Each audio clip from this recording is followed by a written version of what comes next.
While this doesn't always happen, it's typical for certain people to like seeing you in agony. The more you show your anguish, the more people might want to hurt you. You either suffer from it, or worse, you may even have contributed to it. Unfortunately, sadistic and envious behavior is common and can seriously impair your personal development in a variety of spheres, including the workplace, a buddy group, or even inside the family. So, developing the ability to hide your weaknesses could end up becoming your strongest suit. Imagine yourself like a tree in the middle of a storm. While the branches and leaves may wobble and the leaves flap, the trunk remains firmly planted in the ground. We're going to teach you how to be even stronger by demonstrating that you're not easily impacted by this image of silent resilience, by internal or external problems, where every obstacle teaches you to be resilient like a tree, pretending nothing is wrong. You're not ignoring the storm, but you're refusing to allow the rain and wind get to you, push you down. In a sea of chaos, you'll be learning to master your own destiny, to be strong, steady, and composed. This video will cover the 18 Stoic precepts of the eminent philosopher Epictetus.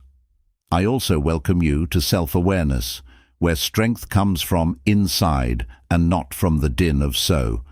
In the next few minutes, pay attention to the content rather than the everyday distractions. Thunder, but from the silence of light that illuminates the road. Principle 1. Pay attention twice as much as you talk. Let's go.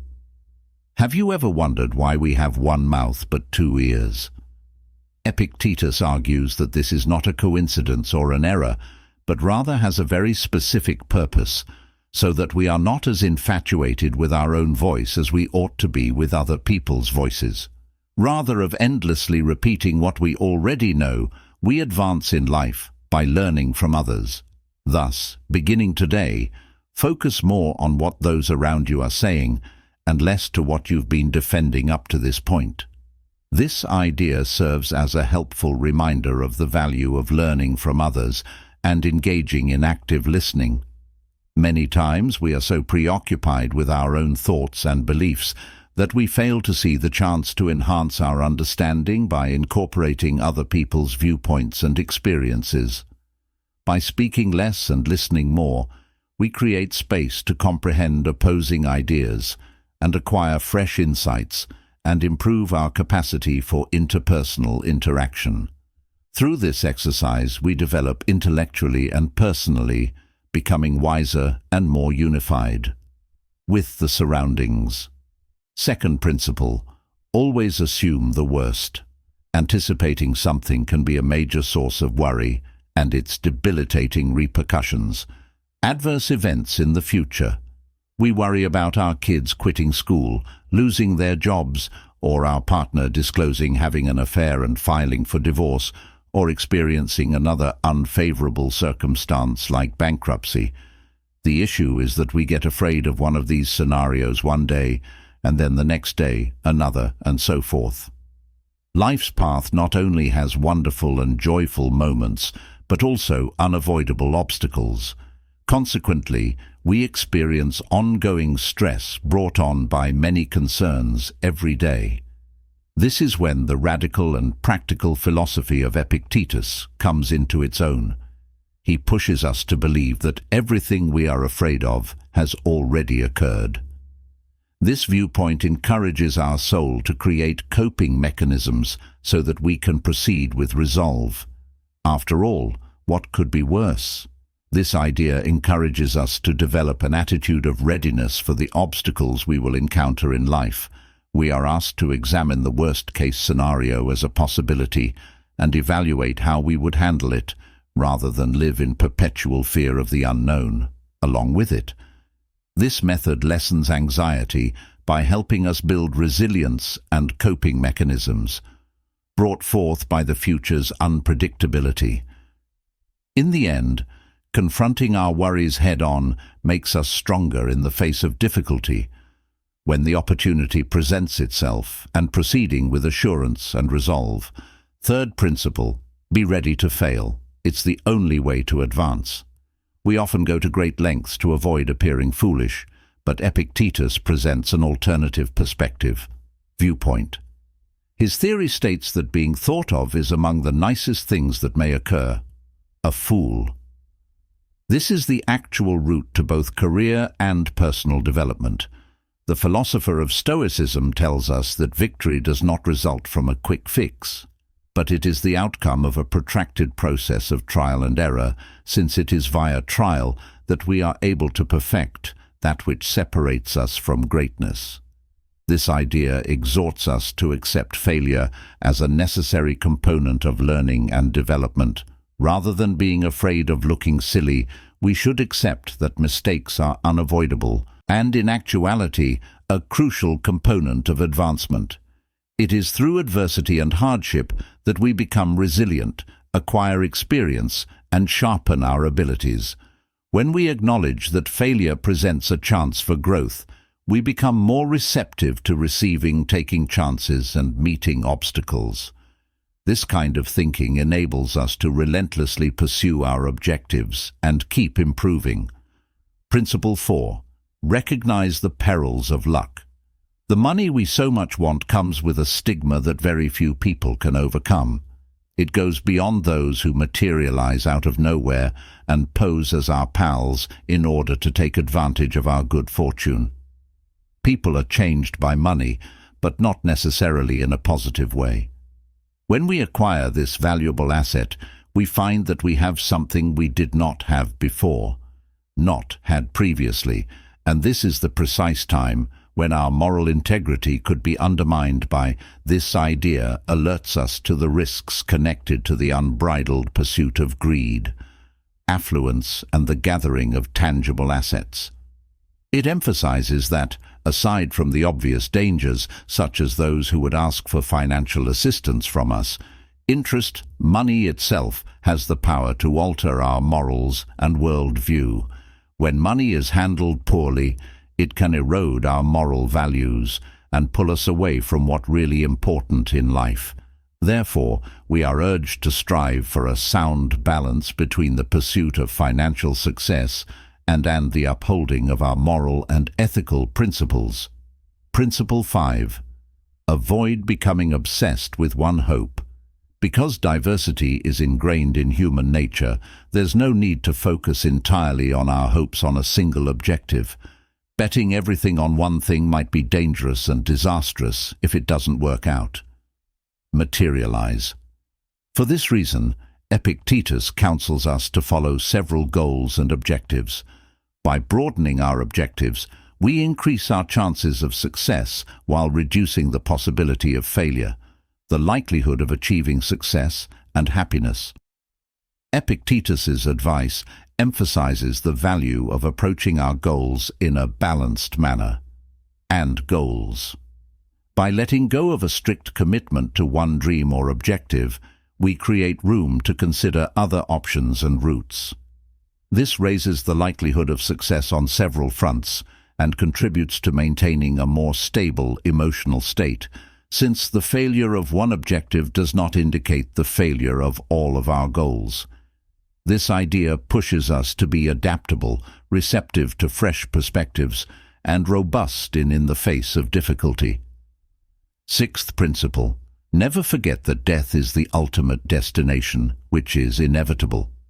This idea serves as a reminder that death is the culmination of all of our acts and endeavors, rather than an encouragement to pessimism.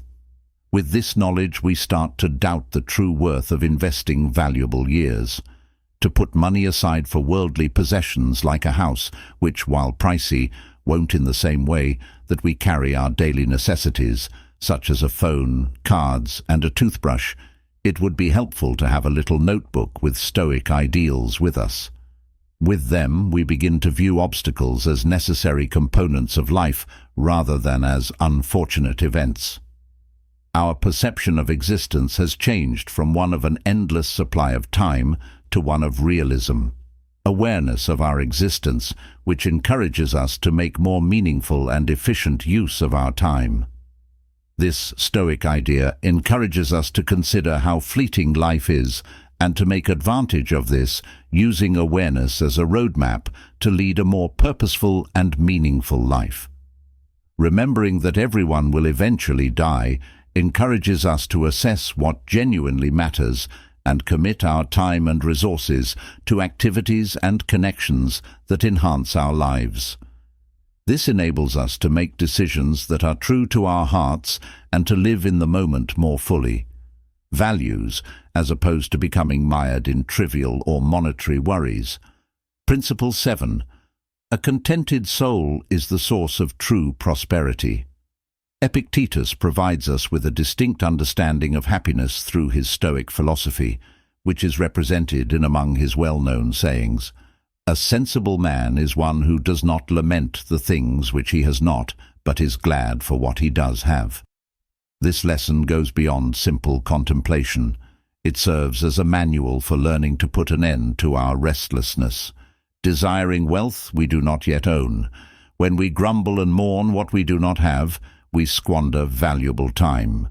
Happiness that may be used to express thanks for our accomplishments thus far, which are frequently greater. A truly wealthy individual is one who is in a genuine state of contentment, as opposed to having more than we are trained to appreciate.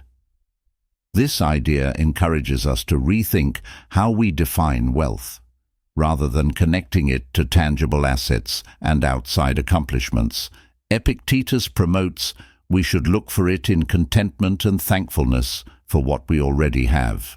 This viewpoint supports us in developing a grateful and contented attitude towards the here and now. Irrespective of the environment, this way of thinking helps us attain inner peace and cultivate a more optimistic and an appreciative outlook on life. Principle 8. Make humility a priority in your life.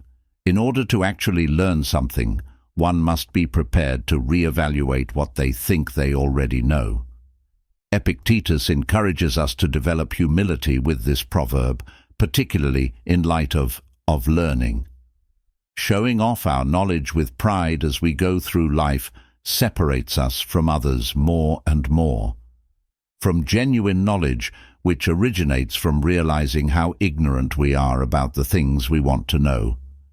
As a result, we ought to approach every new experience with the wonder and curiosity of a young person who has both the ability to be amazed and the desire to learn.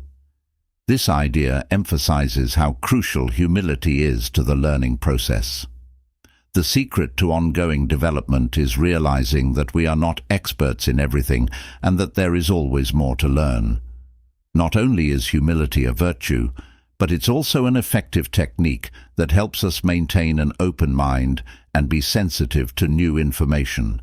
Through adopting an attitude of perpetual learning, we maintain our ability to learn, to be amazed by and deeply take in the world around us. Principle 9.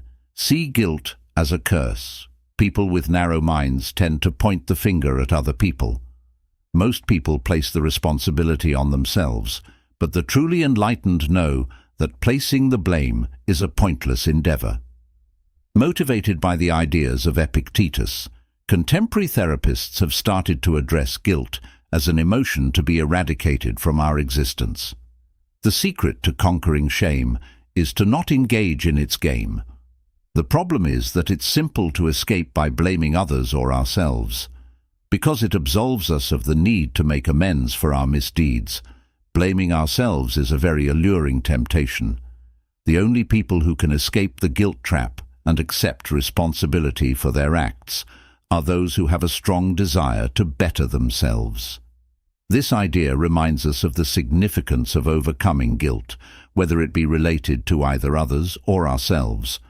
Oftentimes, guilt acts as a roadblock that keeps us from getting past our errors and learning from them. Ahead, wisdom is accepting our mistakes and learning from them rather than obsessing on who is at fault, them, and implementing remedial measures. This calls for a high level of emotional maturity as well as a readiness to change and evolve, instead of rather than continuing to be mired in self-reproach and guilt spirals. Acknowledging our shortcomings without giving in to guilt enables us to proceed in a more positive and healthful manner. Principle 10. Connect with successful people. It's amazing how fast we turn away from someone who sneezes close to us. Us, worried about getting sick. However, we frequently fail to take the same precautions to prevent a much more serious infection. Epictetus gave us some insightful counsel in this regard. We should surround ourselves with positive and uplifting people, people who motivate us to improve, because the company we keep has a big impact on how we feel and demeanor. Some people deplete our vitality and ruin our day, while others energize us. And delight, therefore, forming coalitions with people who provide these qualities to us is one of the best choices we can make. Staying away from those who have the ability to make us regret our own and focusing on ourselves instead. This idea highlights the significance of our surroundings and the businesses we select for our existence. It is imperative that we safeguard our mental health in the same way that we do with bodily ailments and mental well-being from the detrimental impacts of unhealthy relationships.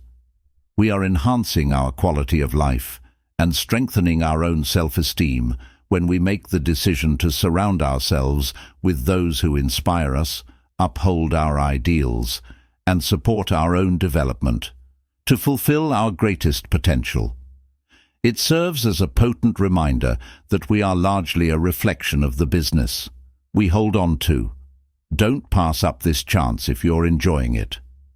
Get Stoicism in the 21st Century, Ancient Strategies for Modern Challenges as an e-book right now, and use this e-book to enhance your relationships, acquire success and abundance. In the pinned comment, a link. Principle 11. Remember at all times that your actions determine your fate. We must not take our reactions to events lightly because they are essential to our success or failure. Epictetus demonstrated that although we are powerless over the things that happen to us, we are fully in control of our own lives. Misfortunes can happen to anyone, but our response to them will determine the course of our actions. Proceed from there. Divorce might mark the start of a depressive and victimizing phase for certain people, but Epictetus sees it as a unique opportunity to set off on a path of self-discovery. Remember that what you do with your life matters more than what happens to you. Various events. This idea emphasizes how our attitudes and perceptions have the ability to mold our life. Even if circumstances can be uncontrollable and even unfavorable, our ultimate power lies in how we respond to them. When we approach problems with positivity and initiative, we may overcome barriers into chances for development. This lesson exhorts us to actively participate in our lives rather than just watch them happen. Who view every experience, good or bad, as a means of developing a deeper understanding of themselves and a better comprehension of the environment we live in. Principle number 12. Always carry out your obligations. Everyone has a special place in the universe and in society. The sun just shows up every morning without any fanfare or ceremony, completing its purpose. Similar to how every component of nature carries out its intended purpose, so too should we accomplish the same. We are failing the community we live in if we wait for praise or acknowledgement for the work we accomplish, are both a part of and ourselves. Understanding our purpose and the fact that others rely on us, we have a moral obligation to take action without requiring prodding or reminding. This idea motivates us to acknowledge and cherish the significance of both our individual and group identities in the overall context. Realizing that every action we do, no matter how tiny, affects how the system works, provides us with a feeling of direction and purpose. Our efforts should be driven by the desire for internal recognition rather than the external realizing that our shared well-being depends on our carrying out our obligations and social peace. By behaving with this sense of obligation, we make the world more equitable and balanced. Principle 13. Show no mercy to those who treat you badly. Instead, choose to simply disregard them. Those that disparage, discriminate, and criticize you are not worthy of your brilliance or moral superiority. Therefore, don't waste your precious time harboring ill will towards these individuals because they are working against you. Do not even merit a moment of your time. We are urged not to be afraid of people who injure us, because their aggressive acts are only. Hence, by disregarding them, you develop an immunity to their pointless attempts to hurt us. This idea gives us important advice on how to handle hostility and negativity. It's easy to respond with comparable emotions when confronted with animosity or disdain, but by doing so, we give other individuals the power to affect our emotions and acts. When we make the decision to ignore those who mistreat us, we not only protect our mental health, but additionally exhibit remarkable emotional maturity and strength. This strategy focuses on making the deliberate decision to not allow other people's negativity ruins our peace of mind and well-being. Principle 14. Take the route of self-reflection and re-evaluating our decisions in life, putting in a time of excessive spending and the never-ending chase of luxury and richness.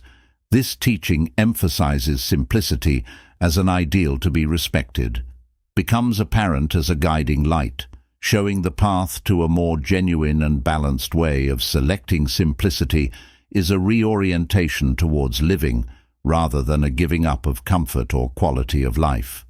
Of our priorities, we frequently lose ourselves in the quest to amass worldly possessions, in a never-ending cycle of maintaining prosperity, needing not just material resources, but furthermore substantial physical and emotional investment. This cycle can result in a persistent state of anxiety regarding bills, debts, and the requirement to maintain a way of life that is frequently more a reaction to societal norms than a genuine manifestation of. On the other side, living a simpler lifestyle creates room for a more serene existence, regardless of our aspirations and principles. Simplicity enables us to slow down, lower tension and anxiety related to managing, and stay focused on what really counts. Wealth and financial obligations. Finding a balance where comfort doesn't compromise one's quality of life doesn't mean living in discomfort become a cause for concern or an obstacle to more genuine and fulfilling experiences. Additionally, simplicity opens the door to a more meaningful and profound relationship. Liberating ourselves from the weight of belongings, we acquire mobility and the freedom to invest in the world around us. Our time and effort on fostering our hobbies, personal experiences, and connections and desires. In the end, simplicity gives us the chance to live by our own principles rather than giving in to the demands and expectations of society. This idea shows us that appreciating minimalism has more benefits than merely being a stylistic choice, but are progressing in areas towards a more complete, well-rounded, and authentically rich existence that actually count. Relationships with others, individual experiences, and life pleasure. Principle 15 invites us to profound reflection on the power of self-control and a life that is truly ours. The significance of emotional fortitude in day-to-day existence. This lesson, infused with ancient wisdom, is applicable to current life, where we frequently face in ways that both speak and act to throw off the equilibrium of our emotions. The Stoic philosopher Epictetus tells us that we have multiple metaphorical keys within of us that regulate our feelings. While some of these keys take us down routes towards happiness and tranquility, others open doors to both of erratic emotions. When we give in to getting annoyed or unsettled by the deeds and remarks of others, in a sense, we are giving one of these important keys to another person. By doing this, we give them indirect influence over our feelings and, as a result, the character of our life. This idea suggests that true strength is the capacity to create and sustain an emotionally strong wall. This wall serves as a buffer against the bad rather than as a roadblock to empathy or connection, as well as the detrimental impact of others. By strengthening our resistance, we are able to filter the information we take in from the external environment, deliberately selecting what impacts us and what we allow to go. This way of thinking advocates taking control of one's own life rather than being indifferent to others. Sentimental response. Realizing that our response is the only thing we can control about the words or deeds of others, we open the door to more emotional freedom for them. This independence is crucial for preserving mental tranquility and concentrating on what is vital for our personal development and contentment. By using this method, we become emotionally mature enough to recognize that, although we cannot stop the waves of other people's behavior from coming towards us, we can choose how to ride them. We can maintain our inner peace and attention by taking a resilient and self-controlling position. On our individual journey, creating a happy and healthy atmosphere that is ultimately Principle 16, emphasizing the supremacy of friendship over material wealth, highlights the basis for a fulfilled and complete life. A timeless and profound idea. This instruction explores far deeper than just appreciating human connections, of what it means to be genuinely spiritually and emotionally wealthy. In a world that is becoming more materialistic and where material goods are frequently used to gauge success and observable successes, this idea serves as a reminder that genuine wealth comes from interpersonal relationships. Those who remain by our sides at life's highs and lows are like beacons of loyalty, of light during the darkest hours.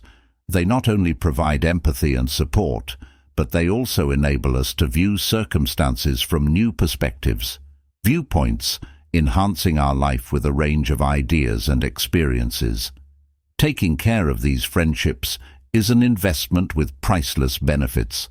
In contrast to material possessions, which can depreciate or vanish, the worth of an authentic and true friendships can only deepen with time.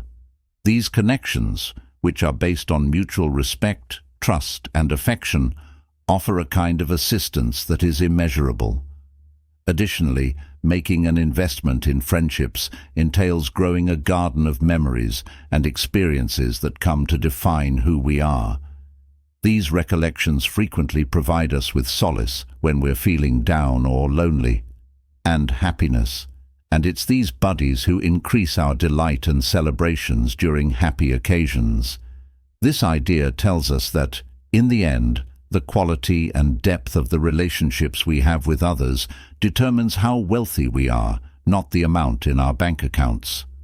Uphold. A life filled with genuine friendships, where each friend is a priceless gem, is considered affluent, a wellspring of happiness, insight, and power.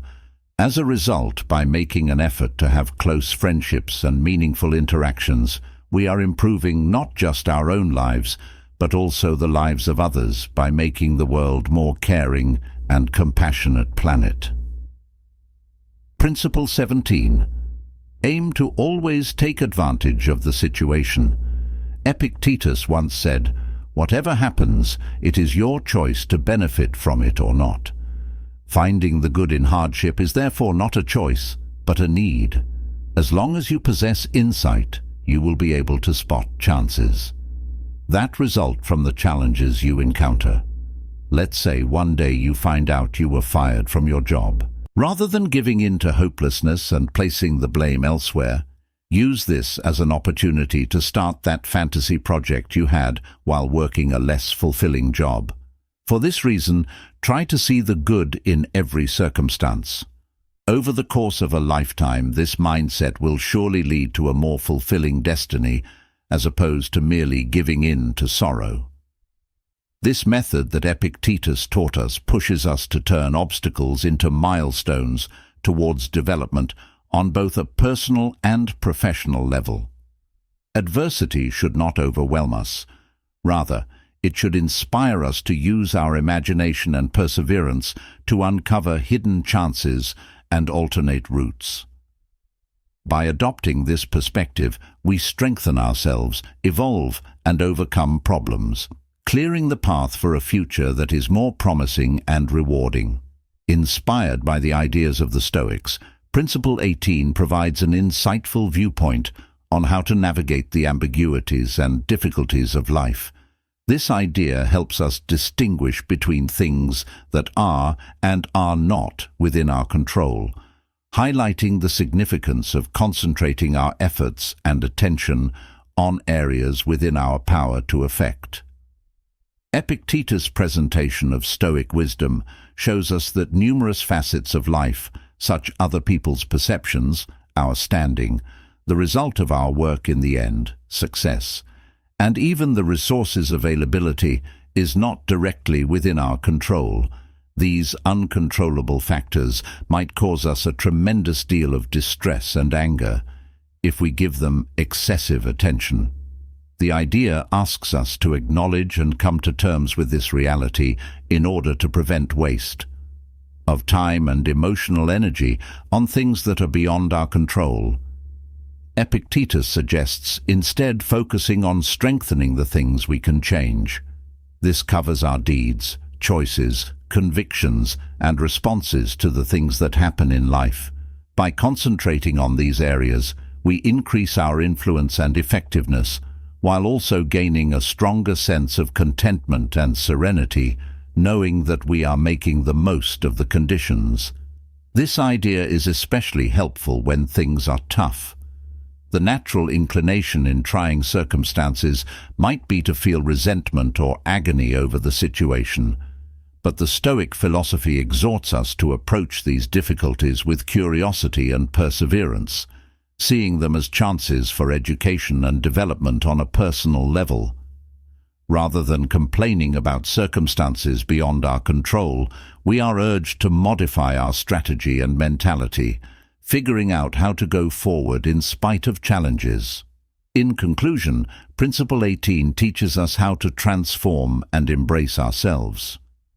Accepting the things that are out of our hands and changing the things that are within our power, we travel through life with a stronger sense of calm and purpose. This instruction not only helps us deal with the ups and downs of daily life, but it also gets us ready to help us approach more difficult times with a clear-headed and positive outlook. When we consider this idea, we find that Stoic wisdom advises us to concentrate on what is concrete, malleable to our actions, and teaches us to let go of the things we cannot alter. This viewpoint not only promotes inner tranquility, but also instructs us on where to focus our efforts. We really are able to change things. By taking in and putting this knowledge to use, we become more capable, resilient, and focused, of getting through difficult times with composure and a clear head. As a result, Stoic philosophy is a useful road that leads to a happy and well-balanced life. Since you watched to the end, I hope you find the film entertaining. Please let me know what you think. If you're new to the channel, tell us in the comments below. Please subscribe. Continue to be fortunate.